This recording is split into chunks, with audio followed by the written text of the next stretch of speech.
Today, I'm going to show you how to build out an AI outbound calling agent that will allow you to give clients updates about their case without you or your assistant having to reach out directly. It'll allow you to add notes about the client's case when it's convenient for you, and then have the AI agent reach out at an appropriate time to the client. And then gather information about that client if they want to follow up and give that back to you either on your calendar or as a note. My name is Krystosik, and I help legal professionals automate their practices with AI.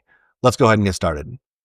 Adam, this is John from Sample Law Firm. I'm calling to give you a quick update on your case from attorney Rick James. What's up? Here's the latest on your case. A demand letter was sent on May 26th. We are currently waiting for a response from the insurance company. We expect a decision by June 30th. No action is required on your part at this time. Do you have any questions about this update? No, but I'd like to set up a meeting with my attorney. Got it, Adam. I'll let the staff know you'd like to schedule a meeting with your attorney. They'll reach out to you shortly to arrange that. Thank you for your time and have a great day. Thank you. You're very welcome, Adam. Take care and have a good day. Okay, before we get started in the build, I want to go through and show you the automation itself. So we're building an N8N as usual. Obviously, we're going to have a trigger of some sort. So in this case, we have a webhook coming from an Airtable database. And you can see in here, just simple post method, and pay attention to these production versus test URLs. And we're going to respond immediately. We're not going to wait for a webhook response, which is very important for the functionality. The second thing here is we're going to get some information sent back to the Airtable. In this case, we're simply going to update this Airtable with a call in progress. Not terribly important, but I always like to keep the current status synced between the two different sources of knowledge, the Airtable and the N8N Automation. Third thing, we're going to actually get the case information that's been entered. So this is going to pull all of the data that was entered by the attorney from the Airtable and allow us to use it dynamically within the outbound agent call. From there, we're going to go ahead and initiate an HTTP request to VAPI, which is our outbound calling agent, doing a post method. And obviously you'll enter your information. And then here, this is one of the more complicated parts of the build, which is actually putting together the JSON string that makes the outbound call. There's two different ways to approach VAPI.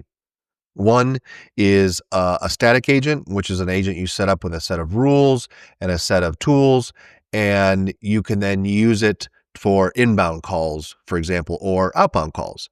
However, because we want to include dynamic data, so making each call unique to each client, we need to have what's called a transient agent, which allows us to generate the agent on the fly, not only with static information like the information here, but also dynamic information. So here's the first name of the client. We want to address them by their first name.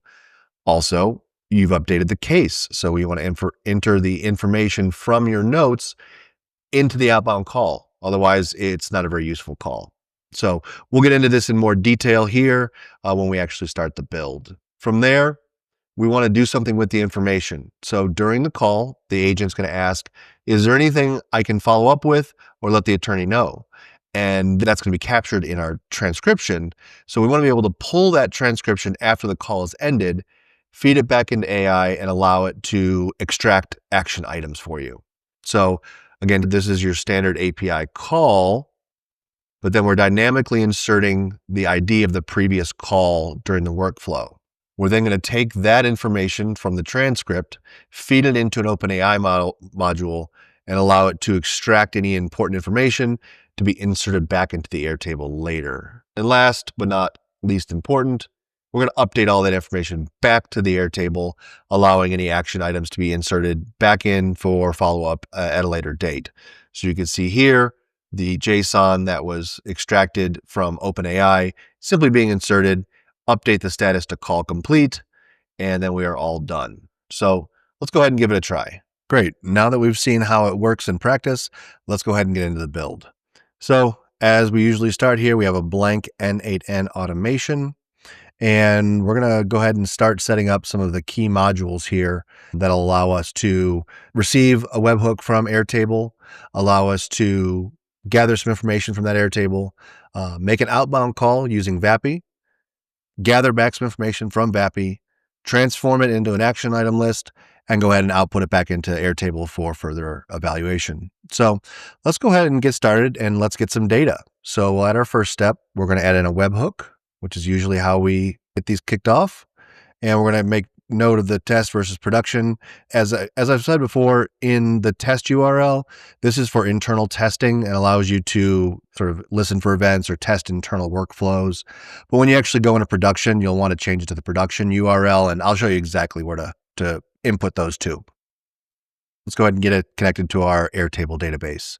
So since we don't have one yet, let's go ahead and set that up. So we'll call this one simply client update agent. And here we're going to create the identifier, which is going to be the case number. Then we're going to need to add in a single line of text for client first name. I went in here for client last name, do a long text. This is client update. Do a single line here, their phone number, and we'll go ahead and put another long text as follow-up items, which we'll see why we use that a little bit later. And then as best practice, obviously, I like to always add in a created time and a last modified time. Oh, and one more important one we're going to need to add in here is a status, which is going to allow us to kick this off. So we'll add in ready to call, preparing. So when you're writing the notes, call in progress and call complete. Great. We'll move that up there. I'm just going to rearrange these a little bit because I'm neurotic like that. So let's add some information in here. We'll just add case number. We'll do myself, and the client update is sent demand letter on May 30th, expecting payment by June 30th.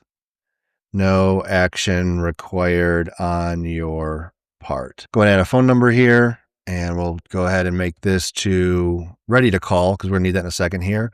Follow-up items we're not going to need because that's going to be inserted dynamically by the AI. So let's go out and get started here with creating our little kickoff automation. Grab this from another space, and I'm going to go ahead and link all of the code that we use in this in the description below so you can follow along.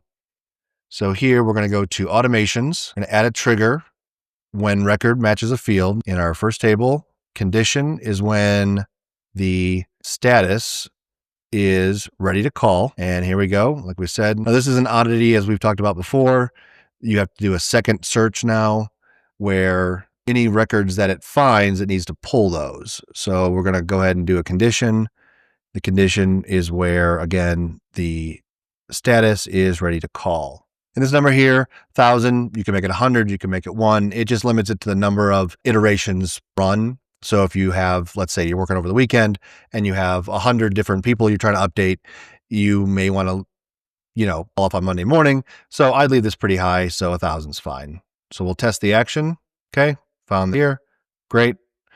Then the last step, and this is going to be where it integrates with our N8N, we are going to run a script. And as I said, I'm going to copy this and give it to you at the description. And this is where we're going to go and get that test URL from. So let's go ahead and pop back here, grab our test URL, delete that, paste it in, and let's go ahead and test it really quickly. We need to have it listen. Okay. And okay, for some reason, let's go ahead and figure out why. Oh, I know why, because we didn't put any action IDs in there. So we have to go to variable action ID, and then our variable find from the find records, Airtable record. There we go. Let's go ahead and that should be working. Let's take a look. Great. Test ran successfully. See, we really do this live. Okay. So now we've got that. Let's go back here, turn on the automation, and turn this back to preparing. All right, let's jump back into the N8N. Now that we've got our data source and our place to insert data later set up and our little automation to kick off the webhook. So moving into the automation itself, the first thing we're going to do is once we get data or a request, we need to go ahead and update the row. So we're going to do Airtable, and we're going to update a record. And we're going to go ahead and do our token and get our Airtable list. And once we've done that, we'll go ahead and pick the table. Takes a minute to load here. Okay, there we are. We're going to match by the ID, and we're going to execute the previous nodes here. Okay, I saw a little error there, and I realized the mistake I made. This method is not a GET. It's not an outbound request. It's listening for a post. So went ahead and updated that. So now we can go ahead and test our workflow again. We'll hit test. We'll go back to the Airtable. We'll make this ready to call. That'll shoot an outbound call, and boom, caught the hook. So now we can go in and we can match up the information. So the ID we're looking for is going to be the record ID from Airtable. Drop that in there. Now we're not updating the case, client names, any of the notes, or the phone number. We're simply updating this to call in progress. And we can get rid of that. We can test this step. Okay, great. Now have it as call in progress. Great. So here now we need to actually pull the data for the agent to use in its call. So we'll do another Airtable, and we will get a record. And again, we'll go get the same Airtable ID. There we are. And that's going to come from, again, here, table. Great. Test the step. Awesome. Client update, information, name, phone number. Awesome. Okay. From here, we're going to get into some nitty gritty on the code. So we're going to set up an HTTP request. This is going to reach out to VAPI. And if you are not familiar with VAPI, I'm going to have another video on how to set all that up on the back end. You can check that out probably up here or up there. So let's go ahead and first of all, I'm going to take some code that I had written earlier, and I will go ahead and provide that to you in the description below. And this will kind of speed it up here. So we're going to send body, and we're going to go to use JSON, paste that in, and I'll show you what this code looks like. So basically, it's just an outbound call request to a transient assistant on VAPI. So it's an outbound caller. We have some transcribers here to allow voice to be transformed into text for the AI to manipulate it. Information about the model we're going to be using for the call. And then you have your system prompt here, which is just a sample I made for this use case. It could be anything you want it to be. It's just instructions to the voice caller. And you can also see we dynamically inserted in here the client's first name and the case notes for the client. But we did this from my example, so we'll go ahead and put in client update. Okay, there we are.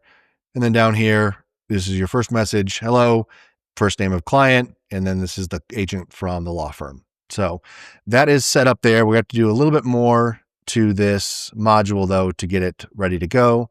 So obviously we need to change the method type. We're going to post this out to VAPI, and I have the URL here, and we're going to authenticate via headers, and the headers are going to be authorization and then your API key. And one of the things to be keep in mind here is when you have your API key here, you have to put bearer space in front of your API key.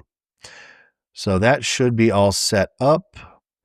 Let's go ahead and test this. Hello, Ed. This is John from Sample Law Firm. I'm calling to give you a quick update on your case from attorney Rick James. Okay, great.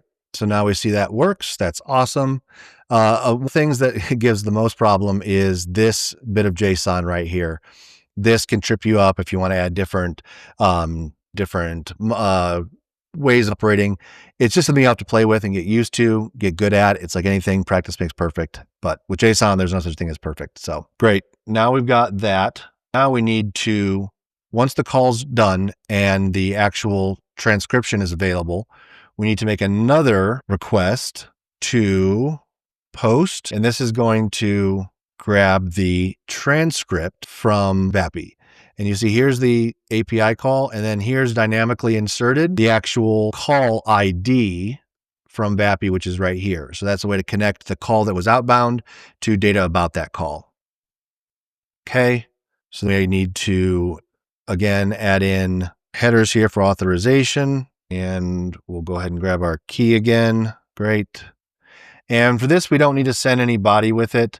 This is just going to be a general request. So let's go ahead and test this step. Okay. Oh, this should be a get. We're getting something. We're not posting it. Let's test it again. Great. There we go. So see here the transcript. Hello, Ed, this is John from Sample Law Firm calling to give you an update. And then I hung up. So that's all we need is just the response. Okay. We need to do something with that transcription. So let's go ahead and do an open AI. Let's go ahead and message a model. And you'll have to enter in your credentials, obviously. Messaging model, probably 3.5 turbo is enough here. You can use whatever model you'd like. It's not a very complex operations. Keep it cheap. And here we're just going to basically say, please this transcript and extract any specific follow-up items from the client. And then from there, we're going to add in the transcript itself and then give it some instructions here. Only return the output. Do not confirm these instructions. That's something I use quite a lot because oftentimes it'll add flourishes. Hey, I understood what you want me to do. Here's what you want me to do. And then it gives it to you. Well, that's not useful information for us. So explicitly telling it, don't confirm, don't give me anything else, just what I'm asking for. So that should be great there. Let's go ahead and test this step. It sent that transcript off to OpenAI and it returned back follow up with attorney Rick James. Again, we didn't really give it any requests, so it didn't really have much to work with, but we know it's talking, so that's great. Okay, and the last piece here is we need to do something with that follow-up items. So let's go ahead and grab Airtable here. We're going to update a record, and then obviously we have to, again, choose our base while it's pulling that. There we go, matching to the column ID. So the ID there is going to go back to the Airtable from the first. I'm going to pop that in there. We don't need to update the case, client, or the update, or the phone number. We're going to update this to call complete. And then the follow-up items are from OpenAI. I'm going to drop that in there. Awesome. Okay. As we hear, there's nothing in the follow-up items. Let's go ahead and test this step. Great. Okay. Now that we've tested that, it looks like we're not going to be able to, oh, there we are. Okay. So follow up with attorney Rick James. So it just took a little delay there. But as you see there, we've put information in. We've created an update for the client. We've kicked it off. And then we built out a workflow that allows us to, remember to save, make these updates to the client in a time that's convenient for us, and then schedule them for a time in the future for the AI agent to reach out.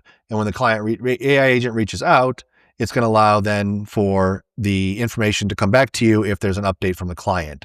And then you can either have AI insert that into a to-do list or put it on a calendar. You could even integrate a calendar module into this agent and allow it to go and make appointments on your calendar, which is also an expansion you could do. Again, this is the simplest version that you could imagine, but this is exactly how it's done. So I hope this was informational. If there's anything you'd like to see, leave in the comments below. Any questions, leave in the comments below. Again, I'll link all of the code that I use down below, and that way you can get it and use it. If you want to integrate this into your practice and want to make it your own, reach out to me. We'll talk about building it for you. Thanks a lot.